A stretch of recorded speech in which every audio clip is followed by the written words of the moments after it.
अरे संसार संसार जसा तवा चुल्यावर, आधी हाताला चटके तवा मिळते भाकर.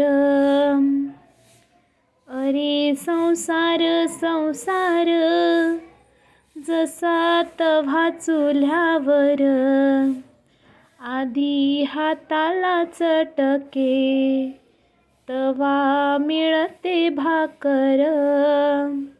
खरं आहे हो, हाताला चटके लागल्याशिवाय भाकर कुठे भेटते. तुम्हाला माहिती असेल ना, भाकरी करत असाल तर हाताला चटके लागल्याशिवाय भाकरी नाही भेटत.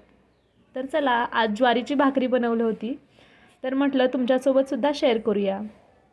ज्वारीचं पीठ व्यवस्थित चाळून घ्यायचं आणि मग गरम गरम उकळलेलं पाणी त्याच्यामध्ये घालून व्यवस्थित मळून घ्यायचं. आणि मग व्यवस्थित मळलं ना तरच भाकरी आपली छान टम्म फुगते. आणि मग आपल्याला जेवढ्या आकारची भाकरी पाहिजे, मोठी छोटी, त्या आकारचं पीठ घेऊन वर खाली पीठ लावून मग भाकरी थापून घ्यायची. आणि मग काय, भाकरी तव्यात टाकायची आणि व्यवस्थित वरून पाणी